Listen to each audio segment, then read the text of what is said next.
वंदना स्थिति। या कुंदेन्दु तुषार हार धवला, या शुभ्र वस्त्रावृता, या वीणा वरदंड मंडित करा, या श्वेत पद्मासना, या ब्रह्माच्युत शंकरं प्रभृतिभिः देवैः सदा वन्दिता, सा मां पातु सरस्वती भगवती निशेषजाड्यापहा, शुक्लां ब्रह्म विचारसार परमा, आद्यां जगच्चापिनी, वीणा पुस्तक धारिणी मभयदा,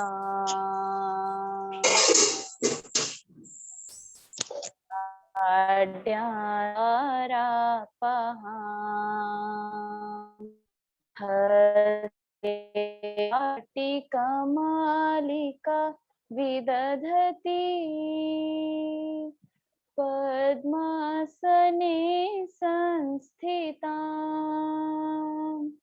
वन्दे तां परमेश्वरी भगवती बुद्धिप्रदां शारदां।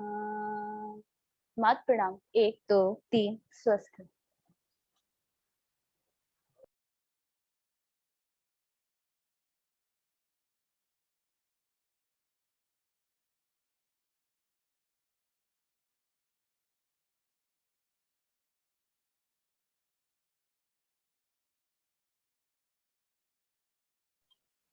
सर आपका माइक ऑफ है ना, इसमें कुछ सुनाई नहीं दे रहा है। बहुत अच्छी वंदना स्वीटी आपने कराई, तो बहुत बहुत धन्यवाद भी इसके लिए। और कल तक के चैप्टर 4 में जो भी वीडियोस आपको भेजे गए हैं, मुझे लगता है कि आप सभी ने उन्हें देख लिया होगा और समझने का भी अपना प्रयास किया होगा, नोट्स भी जरूरी जो थे वो बनाए हो।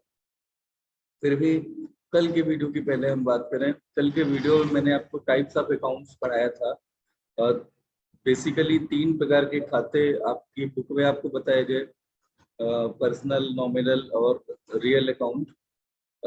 यह 2 कैटेगरी मैंने आपको और भी बताई थी वीडियो में, वो 2 कैटेगरी मैंने कौन सी बताई, ये 3 कैटेगरी तो यहाँ दी गई हैं। मैंने अपनी तरफ से बताया था कि खातों के 2 प्रकार भी कुछ विद्वान मानते हैं, तो ये वही बता पाएगा जिसने वीडियो देखा है। तो कौन कौन बता सकता है? सर स्वीटी बता सकती हैं, और कौन बताएगा?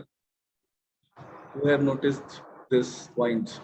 3 types of accounts are there given in the books, but I have told that 2 types of accounts are also said to be there in accounting as per modern accounting. तो केवल स्वीटी ही ध्यान से देखती हैं क्या बच्चों? जब आप वीडियो देखें तो प्लीज किताब में जो लिखा है वो तो लिखा ही होता है, जो उसमें कुछ अलग से ऐड करता हूँ उस पर जरूर फोकस कीजिए कि क्या क्या अलग से बातें बताई गई हैं। स्वीटी बताइए कौन कौन से प्रकार होते हैं?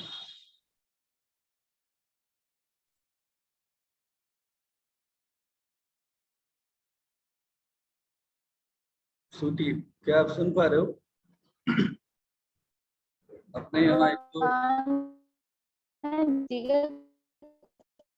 अभी बेटा आवाज आपकी क्लियर नहीं है, पर एक बार फिर से ट्राई कीजिएगा,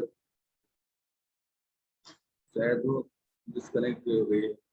चलिए कोई बात नहीं, मैं आपको बता देता हूँ जब तक वो वापस आए। मैंने आपसे कहा था कि खाते वैसे तो 3 तरह के बने ही जाते हैं, व्यक्तिगत, वास्तविक और नाम मात्र के खाते। लेकिन कुछ विद्वान इसे केवल व्यक्तिगत और अव्यक्तिगत खाते बोलते हैं, यानी कि पर्सनल अकाउंट और इम्पर्सनल अकाउंट, है ना। और पर्सनल और इम्पर्सनल में पर्सनल के 3 कैटेगरीज थे। पहली कैटेगरी थी प्राकृतिक व्यक्ति, ठीक है। प्राकृतिक व्यक्ति यानी कि जैसे राम श्याम आप लोग हैं, ठीक है, आपके अकाउंट हो सकते हैं, यानी कि जो जन्म लेता है मरता है नेचुरल रूप में, वह व्यक्ति प्राकृतिक व्यक्ति कहलाता है। हम सब all human beings come under this category, okay. Then there are legal person, जिन्हें हम आर्टिफिशियल पर्सन के तौर पे आपकी किताब में आपने पढ़ा है। आर्टिफिशियल का मतलब भी वही होता है मैन मेड, और आपको पता है कानून भी मनुष्य ही बनाते हैं। तो कानून के द्वारा, जैसे मान लिया हमने कानून को बनाया और कानून ने अगर किसी संस्था को कोई एग्जिस्टेंस दिया है कि वह एक व्यक्ति माना जाएगा, तो उसे आप लीगल पर्सन भी बोल सकते हैं और कृत्रिम व्यक्ति भी बोल सकते हैं। अंग्रेजी में आप कृत्रिम के लिए आर्टिफिशियल जानते ही हैं, और वैधानिक व्यक्ति बोले या लीगल पर्सन बोले, दोनों का मतलब सेम ही है। अलग अलग जगहों पे अलग अलग ये दोनों टर्म यूज करते हुए आप देखेंगे दोनों में कोई अंतर नहीं है, लीगल पर्सन या आर्टिफिशियल पर्सन। यहाँ अकाउंटिंग के अर्थ में वैसे अंतर हो सकता है, लीगल का और आर्टिफिशियल एक जैसा नहीं है, लेकिन यहाँ पर दोनों का मतलब सेम है। जो तीसरी कैटेगरी आती है वो उनकी है जो ना तो प्राकृतिक व्यक्ति हैं और ना ही लीगल हैं, या ना ही मतलब कानून के द्वारा बने हैं। ये वो हैं जो समूह में कुछ लोगों का प्रतिनिधित्व करते हैं।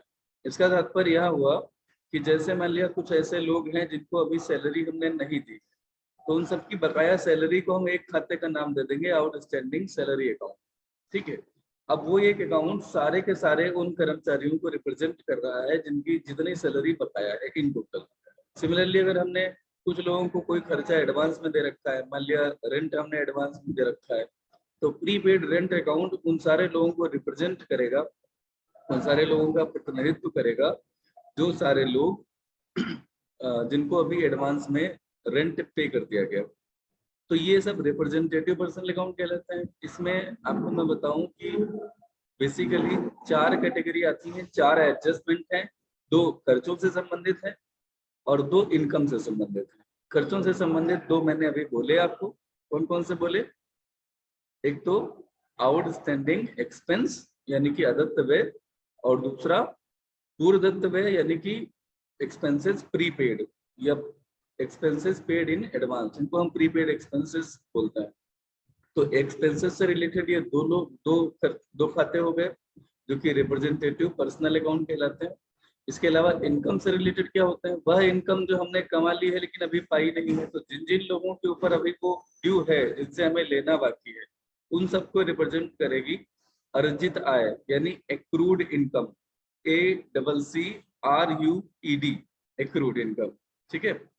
और इसी तरह से अगर हमने कुछ लोगों से एडवांस में अलग अलग मदों में अगर एडवांस में हमने कोई रकम प्राप्त कर ली है तो उसको बोला जाएगा अनएक्रूड, UN आगे जोड़ दीजिए, अनएक्रूड इनकम।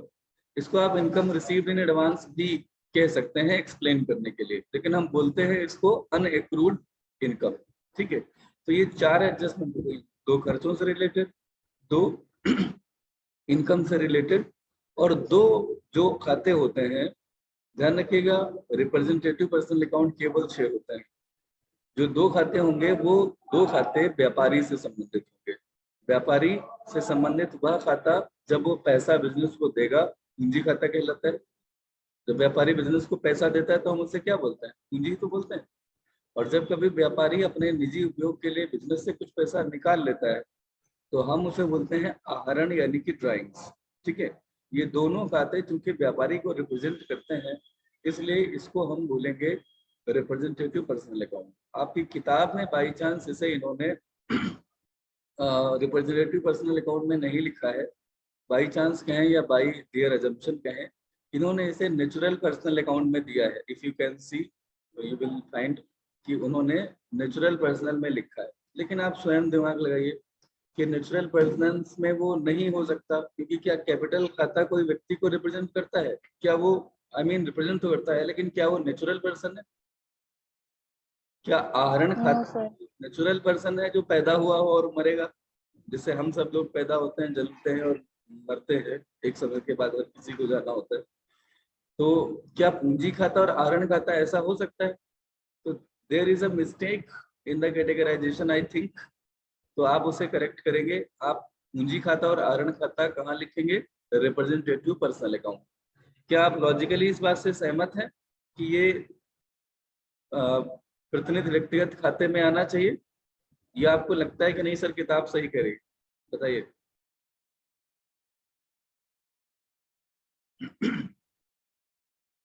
सारे बच्चे इस समय, सर प्रतिनिधित्व व्यक्तिगत खाते में ही आएंगे तो। हाँ, क्योंकि देखिए कोई भी काम जो है वो लॉजिक पर बेस्ड होना चाहिए, कोई भी तथ्य जो है वो तर्क पर आधारित होना चाहिए। अगर हमने ये जान लिया कि जो जन्मता है और मरता है वह प्राकृतिक व्यक्ति होता है, तो पूंजी और आहरण जन्मने और मरने वाला तो है ही नहीं, आइटम ही नहीं है वैसा। लेकिन हाँ, ये उसको रिप्रेजेंट जरूर करता है जो जन्मने और मरने वाला है। वो कौन है? वो व्यापारी है। व्यापारी का नाम बिजनेस में कभी भी अकाउंटेंट लेने का साहस नहीं कर पाता। वैसे तो व्यापारी ने भी अगर पैसा दिया है, तो जैसे अगर कोई भी व्यक्ति हमें पैसा देता है तो हमारे यहाँ पैसा आ रहा होता है, और जो देने वाला होता है, एक सिंपल सा नियम है, मैंने आपको इससे पहले बोला है जब मैं वीडियोस इस चैप्टर के शुरू कर रहा था। अगर आप लोगों ने ध्यान से नहीं देखा है एक एक बात, तो आप सभी से मेरी रिक्वेस्ट है कि प्लीज आप उन वीडियोस को एक एक दो बार फिर से देख डालिए। ठीक है, ये चीजें आपके कॉन्सेप्ट में बसनी चाहिए। पाने वाले को डेबिट करते हैं और देने वाले को क्रेडिट करते हैं। ये एक जनरल जो है रूल निकल के आया था, जो मैंने पीछे बताया था। और अभी अगर नहीं आपने नोटिस किया तो अभी सुन लीजिए। पाने वाले को हम क्या करते हैं? डेबिट करते हैं। डेबिट करना क्या होगा अभी टेंशन मत लीजिए, खाली इतना ध्यान रखिए कि पाने वाले को डेबिट करते हैं और क्रेडिट करते हैं देने वाले को।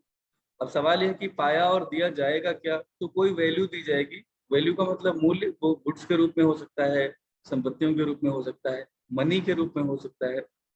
ठीक है, तो कोई ना कोई वैल्यू या मूल्य आप पा रहे हैं तो आप डेबिट किए जाएंगे, अगर आप दे रहे हैं तो आप क्रेडिट किए जाएंगे। इसमें कोई दिक्कत किसी को? अब जरा सा हाँ समझना, सर। अगर व्यापारी बिजनेस को दे रहा है तो वो देने वाला हो गया। तो देने वाले के तौर पे व्यापारी का नाम मान लेते हैं कि किसी का नाम राजेंद्र प्रसाद है, तो राजेंद्र प्रसाद को क्रेडिट करना चाहिए अकाउंटेंट को अपनी बुक्स में। लेकिन मैं आपको एक तथ्य के तौर पे ये बात बता रहा हूँ कि अकाउंटेंट कभी भी राजेंद्र प्रसाद जो कि बिजनेस ओनर है उनका नाम बिजनेस में नहीं लिखता।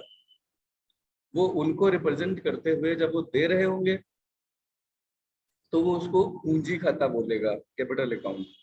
और जब कभी भी राजेंद्र प्रसाद जी अपने निजी उपयोग के लिए कुछ पैसा निकालेंगे बिजनेस से, मान लिया उन्हें अपने बच्चों की फीस जमा करनी है, उन्हें पर्सनली कोई घर के लिए कोई सामान खरीदना था और उन्हें लगा कि वो अपना पैसा नहीं लाए थे घर से, या उन्हें लगा कि पैसा लाए भी थे लेकिन कुछ और बिजनेस से अभी ले लेना है, बाद में वो वापस कर देंगे। तो जब वो निजी उपयोग के लिए लेंगे तो उसको ड्राइंग्स कहा जाएगा। उसमें भी पाने वाले हैं वो राजेंद्र प्रसाद जी उस समय, लेकिन उन्हें हम डेबिट नहीं करेंगे। डेबिट किसे करेंगे? ड्राइंग्स अकाउंट को। तो सवाल यह है बच्चों की, व्यापारी ऐसा क्यों करता है? इसको समझने के लिए आप ऐसा याद रखिए कि बिजनेस का जनक होता है, फादर होता है एक तरह से बिजनेसमैन, और कभी भी फादर का नाम हम नहीं ले सकते। कभी ऐसा थोड़ी होगा कि हम अपने पापा को देखें और कहें मिस्टर राम प्रसाद जी जरा सुनिए, तो ऐसे तो नहीं हम कर सकते अपने पिता के साथ उनका नाम लेते हुए। तो व्यापारी भी जो है वो बिजनेस का अदर है, उसको हम सम्मान देते हैं। कह लीजिए अकाउंटिंग में तमाम सिद्धांत चलते हैं, तो तमाम जो है प्रैक्टिसेस भी चलती हैं, यानी कि प्रथाएं भी चलती हैं। तो प्रथा में हमारे कल्चर भी आते हैं। तो शायद यही सम्मान देते हुए जो व्यापारी, मुख्य व्यापारी है, उसको थोड़ा सा हम दूसरों से अलग भी रखना चाहते हैं, दिखाना चाहते हैं कि he is something very important to the business because he is the founder of the business. तो हम उसका नाम नहीं लिखते बाकियों की तरह। बाकी कोई दूसरा व्यक्ति अगर देगा तो उसे क्रेडिट करेंगे, पाएगा तो उसे डेबिट करेंगे, लेकिन व्यापारी को नहीं करेंगे। बात समझ गए ना? उसको दो खातों से रिप्रेजेंट करते हैं, जिसको हम बोलते हैं पूंजी खाता और आहरण खाता। तो ये मन से बिल्कुल भी पूरी तरह से निकाल दीजिए कि ये नेचुरल पर्सन हो सकता, नेचुरल अकाउंट हो सकता है पूंजी खाता या आहरण खाता। ये पूरी तरह से रिप्रेजेंट करता है व्यापारी को, इसीलिए इसे हम प्रतिनिधि व्यक्तिगत खाता ही बोलेंगे। किताब में चाहे जहाँ कुछ भी लिखा हो, मैं ऐसी किताबों को नहीं मानता, ऐसे राइटर्स को नहीं मानता, और आपको भी नहीं मानना चाहिए। ठीक है, लॉजिक पर देखिए। वैसे इस किताब में खाली ये लिखा है, बाकी जितनी अच्छी किताबें हैं अकाउंटिंग की, ऑथेंटिक किताबें हैं, उनमें वही लिखा है जो मैं आपको बता रहा हूँ। ठीक है, अब बात करेंगे आगे की। ठीक है, आगे हमें जो पढ़ना है मैं जल्दी से उसे शेयर करता हूँ, सम टाइम।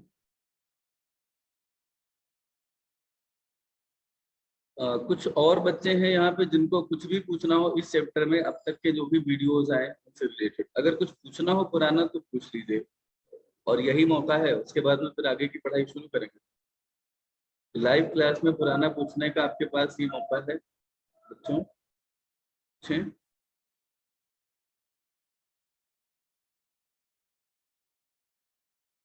सर एक बार प्रारंभिक लेखा के बारे में बता दीजिए। देखो, प्रारंभिक लेखा यानी कि सबसे पहला जो काम आप करते हैं बतौर अकाउंटेंट, उसमें आप क्या करते हैं, उसमें जो भी बिजनेस ट्रांजैक्शंस होते हैं आप उन्हें अकाउंटिंग बुक्स में दर्ज करना शुरू करते हैं। तो ये सबसे पहला काम है, इसी को हम प्रारंभिक लेखा भी बोलते हैं। ठीक है, अब इसमें क्या किया जाता है, सवाल ये है। तो इसमें जो किया जाता है वो ये है कि आप एक प्रारंभिक लेखे की पुस्तक पहले बनाएंगे। उस पुस्तक का नाम होता है रोजनामचा, यानी कि जर्नल बुक। रोजनामचा और जर्नल बुक या डे बुक एक ही बात है। ठीक है, इसी में हम डेट वाइज जैसे जैसे ट्रांजेक्शन होते रहते हैं वैसे वैसे हम उन्हें लिखते चले जाते हैं। लिखने का एक स्पेसिफिक तरीका है, उसके कुछ रूल्स हैं। वो क्या रूल्स हैं ये आज हम अभी वही सीखने वाले हैं, वो मैं आपको अभी बताऊंगा। प्रारंभिक लेखे से तात्पर्य इससे है बच्चों कि जो भी बिजनेस ट्रांजेक्शन्स हुए उन्हें लेखांकन की जो पहली किताब है जिसे हम रोजनामचा या जर्नल बोलते हैं, उसमें कुछ निश्चित नियमों के आधार पे उसे लिख लेना। ठीक, बात समझ में आई? इसी को हम प्रारंभिक लेखा बोलते हैं। ओके,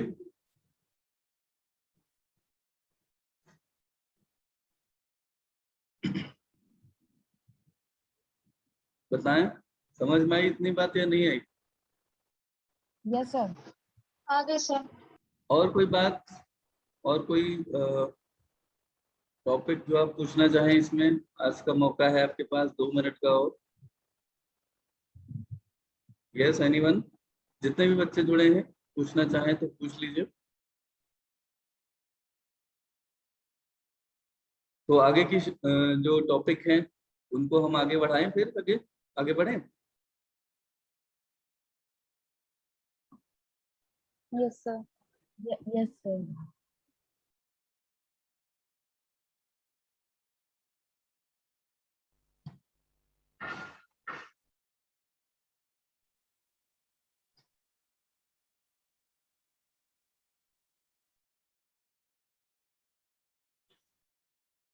देखिए, हम लोगों ने जो कल पढ़ा था, पीडीएफ आ गई। जो हम लोगों ने कल पढ़ा था उसमें हमने जो पढ़ा वो क्या था,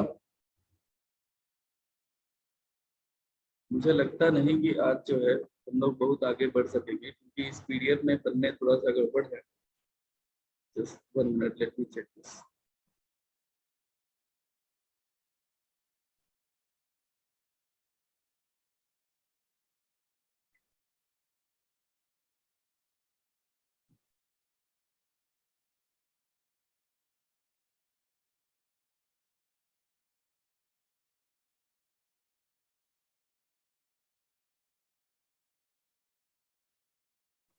इस दौरान अगर किसी बच्चे को कुछ पुराना कुछ भी पूछना हो तो पूछ सकते हैं।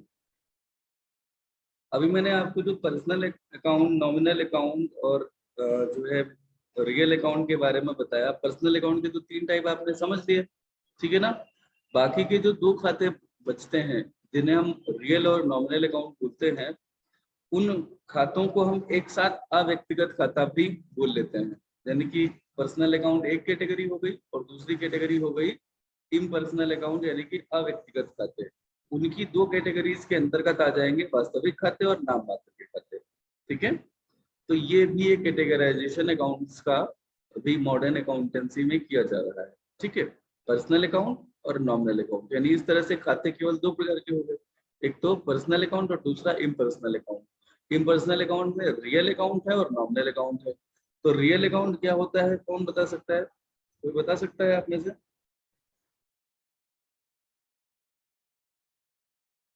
सर जिसमें व्यापार की संपत्ति से संबंधित खाते बनाए जाते हैं सर, उन्हें रियल अकाउंट कहते हैं। जैसे सर कोई मशीन का इसमें खाता हुआ। ठीक बताया। तो जितनी संपत्तियां हैं वो सब की सब रियल अकाउंट नहीं कहलाती हैं। एक पॉइंट इसे नोटिस कर लीजिए। जैसे कि देनदार हैं, ठीक है, या एक्रूड इनकम है। देनदार तो कोई पर्सन होगा, चाहे वो नेचुरल पर्सन हो या लीगल पर्सन हो भाई, या तो बैंक होगा जो आप बैंक आपको कुछ देने वाला होगा, या कोई व्यक्ति देने वाला होगा, ठीक है। या मान लिया ऐसा है कि जैसे प्रीपेड एक्सपेंसेस हैं, तो अगर किसी को आपने एडवांस में दे दिया पैसा, तो वो एक तरह की आपकी एसेट है, लेकिन वो रिप्रेजेंटेटिव पर्सनल अकाउंट है। तो ध्यान रखिएगा, बहुत अच्छे से समझ लीजिए कि सारे देनदार, ठीक है, या प्रीपेड एक्सपेंसेस या एक्रूड इनकम्स, ये भी असेट्स हैं। इनको छोड़ करके बाकी जितने असेट्स होंगे वह सब रियल अकाउंट में आएंगे। कौन कौन छूट जाएंगे? देनदार, डेटर्स छूट जाएंगे, प्रीपेड एक्सपेंसेस छूट जाएंगे, और एक्रूड इनकम्स, इन्हें छोड़ दीजिए। तो बाकी जो बचेगा, क्योंकि ये क्या है, ये आपने अभी पहले ही सुना था कि जो देनदार है वो पर्सन है, तो पर्सनल अकाउंट हो गया। इसी तरह से प्रीपेड एक्सपेंसेस और एक्रूड इनकम, ये आपने भी पढ़ाई था कि ये रिप्रेजेंटेटिव पर्सनल अकाउंट्स हैं, तो इन्हें तो हमने पहले ही जान लिया कि ये पर्सनल अकाउंट का पार्ट है। तो इनको छोड़ करके बाकी जितनी संपत्तियां होंगी वह सब क्या कहलाएंगी? वह सब रियल अकाउंट के अंतर्गत आएंगे, ठीक है। अब इसमें कौन कौन सी संपत्तियां बचती हैं? कैश है, बैंक है, स्टॉक है, फर्नीचर, मशीनरी, बिल्डिंग, सब कुछ। उसके बाद में आता है नाम मात्र के खाते। नाम मात्र के खातों में सारे एक्सपेंसेस आ जाते हैं बच्चों, सारी इनकम्स आ जाती हैं एक्सपेंसेस में, जैसे वेतन है, रेंट है, ये सब, ठीक है। और एक्सपेंसेस के अलावा इनकम जो होंगी उसमें रेंट रिसीव्ड है, कमीशन रिसीव्ड है, ठीक है, डिस्काउंट रिसीव्ड है, ये सब इनकम्स हो गई।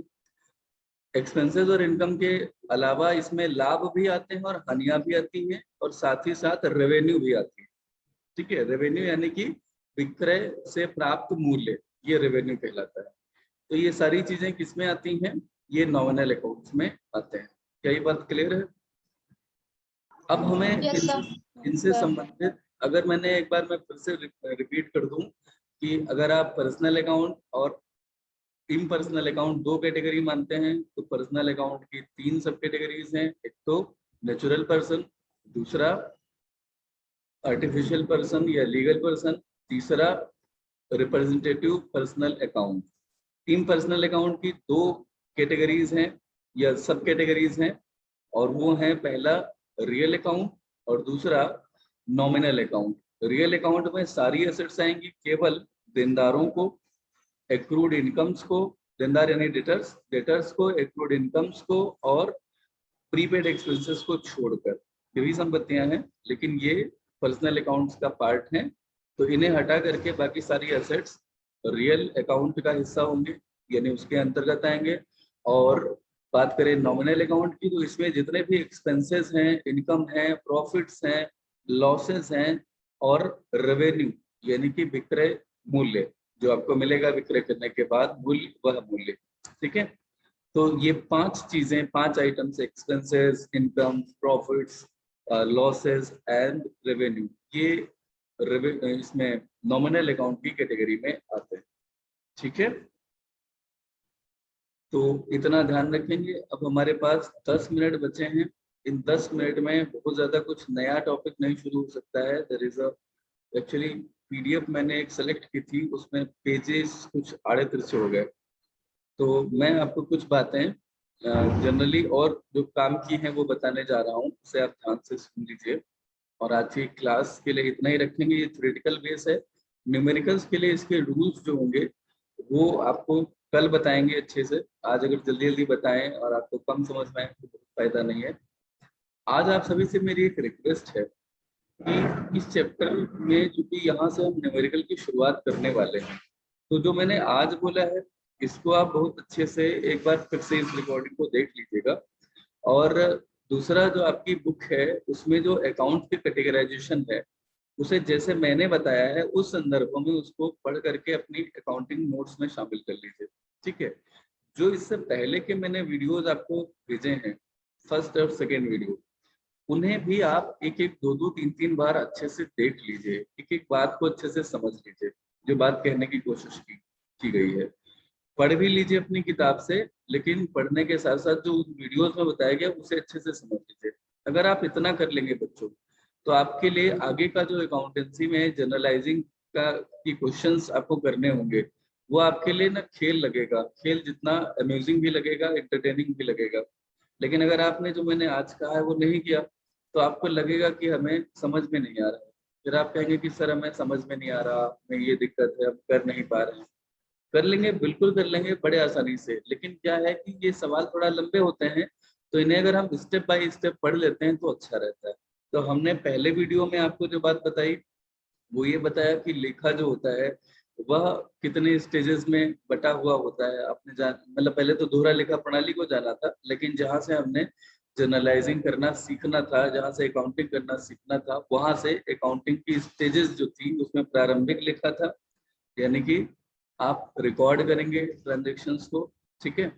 और उसके बाद में जो दूसरा हिस्सा था वह था जो जो आपने रिकॉर्ड किया है उनको आप नेचर वाइज बांट ले, जिसे वर्गीकरण कहा गया था, क्लासिफिकेशन कहा गया था, ठीक है। और तीसरा जो हिस्सा था वो समरी का था। समरी यानी कि आपने जो भी खाते तैयार किए हैं उनके कितने बैलेंसेस बचे हैं, उनको आपने एक जगह लिखे हैं, उसे तलपट बोलते हैं। तलपट के माध्यम से हम क्या करते हैं कि खातों की गणितीय शुद्धता की जांच करते हैं, अर्थमेटिकल एक्यूरेसी को हम चेक करते हैं कि कहीं कोई जोड़ घटाना गुणा भाग की कोई गलती तो नहीं हुई है। ये सब चेक करने के बाद बच्चों मैं आपको बताऊं कि आप ये पाते हैं कि आपके खाते अगर ठीक ठाक हैं, अगर उनमें कोई गड़बड़ नहीं है, ठीक है, तो फिर आप जो फाइनल अकाउंट है वो तैयार करते हैं ट्रायल बैलेंस के आधार पर। खातों में कोई गड़बड़ी नहीं है, अर्थमेटिकल, ये हम कैसे जान पाते हैं? जब हम तलपट यानी कि ट्रायल बैलेंस बनाते हैं। अभी केवल ये अब इस समय आपको जानना है कि क्या क्या होता है, ये टेंशन मत लीजिए कि कैसे होता है।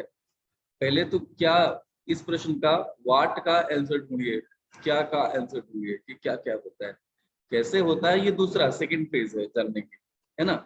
और जो हाई ऑर्डर जो है लर्निंग होती है, उसमें फिर हम तीसरे प्रश्न पर भी जाते हैं, जिसको हम बोलते हैं क्यों होता है। उसमें हम लॉजिकली पढ़ते हैं। जैसे मैंने आपसे अभी बताया ना कि जो है पूंजी खाता और आहरण खाता पर्सनल रिप्रेजेंटेटिव अकाउंट में क्यों जाएगा, या रिप्रेजेंटेटिव पर्सनल अकाउंट में क्यों जाएगा, वहां मैंने क्यों बताया, क्योंकि वो जन्मने और मरने वाला खाता ही नहीं है, तो वो नेचुरल तो हो ही नहीं सकता कि उसे आप नेचुरल पे रखें। तो आपने क्या भी जाना, क्या में ये जाना कि आपने पूंजी खाते और आहरण खाते को कहाँ दिखाना है, कैसे दिखाना है वो अभी प्रैक्टिकल उसका इशू होगा, उस पर नहीं, लेकिन क्यों दिखाएंगे ये भी आपने जाना। प्रैक्टिकली जब हम करेंगे, जब हम हमारे सामने बिजनेस ट्रांजेक्शन्स आ रहे होंगे हाइपोथेटिकल, उन इमेजिनरी बिजनेस ट्रांजेक्शन्स, उनको हम लेंगे, फिर हम देखेंगे कि उनको कैसे अकाउंटिंग बुक्स में लिखते हैं। तो हम ये सब जानेंगे। अभी आप बिल्कुल टेंशन मत लीजिए। मैं यहाँ देख रहा हूँ सिमरन जुड़ी है, जिनका शायद कल एडमिशन हुआ है। सिमरन, क्या आप अपना कैमरा ऑन कर सकते हो? और प्लीज आप बाकी क्लास के बच्चों के साथ भी जुड़ जाइए। यस, शी इज सिमरन। आपका अकाउंटेंसी के कॉमर्स के इस ग्रुप में स्वागत है। शायद आपने अभिवादन किया होगा, तो आपको नमस्ते। आप अपना माइक जो है वो ऑन कर लीजिए, अनम्यूट कर लीजिए खुद को।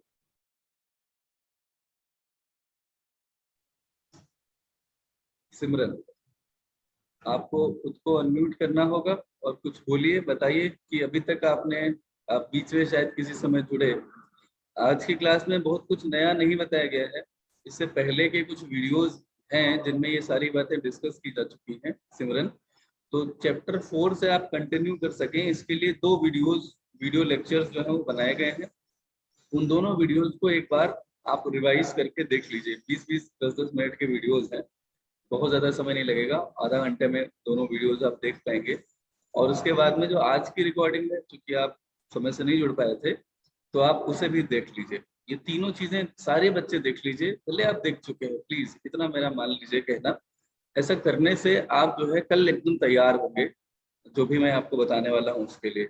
और यकीन मानिए, अगर आप सारे बच्चे ऐसा करके आएंगे, तो आप जो भी मैं प्रश्न लूंगा, आप अपने आप आगे आगे बताते हुए चलेंगे। लेकिन इतना कर लीजिएगा सारे लोग, करेंगे? यस सब सर। कुछ पढ़ लीजिए और जी सर। से पढ़ने के साथ साथ वीडियोस भी इस चैप्टर से रिलेटेड सारे वीडियोस देख लीजिए। सिमरन, आपको इससे पहले के जो चैप्टर्स हैं उनके भी वीडियोस एक्स्ट्रा टाइम दे करके देखना रहेगा। आज का जो काम है वो तो आप करेंगे कि आज के चैप्टर से रिलेटेड सारे वीडियोस आपको देखने हैं, वो कुल मिला करके आधे घंटे से ज्यादा नहीं है, ठीक है। और बाकी जो इससे पहले के 3 चैप्टर्स हो चुके हैं उनके लिए आप जो है मैं आपसे पर्सनली बात कर लूंगा, ठीक है। उनके नोट्स आप कैसे बनाएंगे और क्या करेंगे मैं आपको बता दूंगा।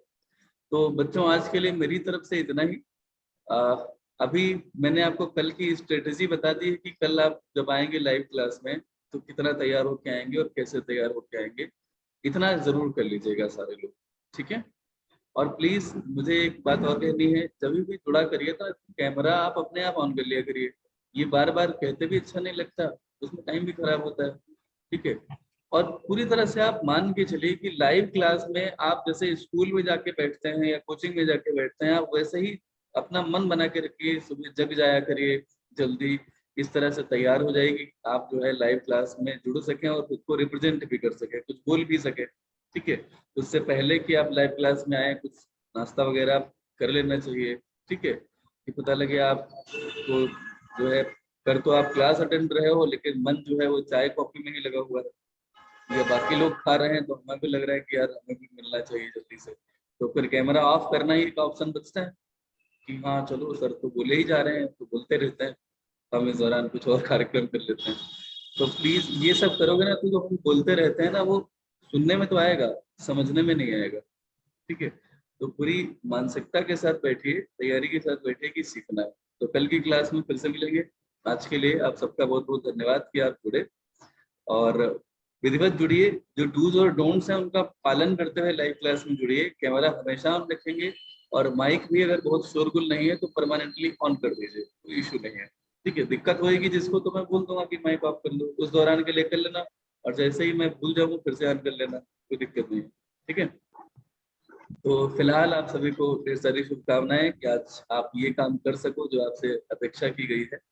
अच्छे से टेक्स्ट बुक पढ़ डालिए इस चैप्टर की, प्रारंभ से लेकर अंत तक। अंडरलाइन कर लीजिए उन शब्दों को जो आपको लगता है कि कठिन है, आपको नहीं जिनके अर्थ आते हैं, और कल की क्लास में सबसे पहले वो अंडरलाइन वर्ड या वो वाक्य पूछ लीजिए जो आपको कम समझ में आए या नहीं समझ में आए। वीडियोस देख लीजिए, उसमें जो बातें मैंने बताई हैं, अगर वीडियो में आपको लगता है कि किस इतने मिनट इतने सेकेंड पर जब मैं बोल रहा था वो नहीं समझ में आया तो कमेंट बॉक्स में ही आप लिख दीजिए, सर सबसे पहले लिखिए इतने मिनट कोलन लगा करके इतने सेकेंड, सर इस समय आपने ये टॉपिक बताया, इसमें बात ये वाली नहीं समझ में आई या इतने नहीं समझ पाई। प्रश्न जितना ज्यादा आप अच्छे से साफ साफ करेंगे उतना ही आसानी रहेगी आपको कमेंट बॉक्स में जवाब देने में, ठीक है। खुल के पूछिए, संकोच मत कीजिए, यही मत सोचिए कि जो है सर जवाब देंगे कि नहीं देंगे, बिल्कुल देंगे, ठीक है। जो क्लास की टाइमिंग होती है वो 9:35 से लेकर के 10:10 के बीच में होती है। इस दौरान ग्रुप में आप बिल्कुल स्वतंत्र है कुछ भी पूछने के लिए, इस चैप्टर से रिलेटेड, पिछले चैप्टर से रिलेटेड, कहीं से भी रिलेटेड, ठीक है। और उसके बाद में आप जो है पर्सनली मेरे नंबर पर पूछिए टाइप करके, या ऑडियो क्लिप से पूछिए, या फोन कॉल करके पूछिए, लेकिन प्लीज पूछिए। पूछना आपका कर्तव्य है, बताना मेरा। अगर आप पूछ लेंगे तो मैं आपको बता दूंगा, नहीं पूछेंगे तो मुझे पता नहीं चलेगा कि आपको नहीं आया, ठीक है। तो थोड़ा सा मेहनत बढ़ा लीजिए, मुझे लगता है कि आप सभी लोग अकाउंटिंग सीख सकेंगे। आप सभी को ढेर सारी शुभकामनाएं। सुरक्षित रहें, घर पे ही रहिए, स्वस्थ रहिए और खूब खुश रहिए। Okay, thank you so much.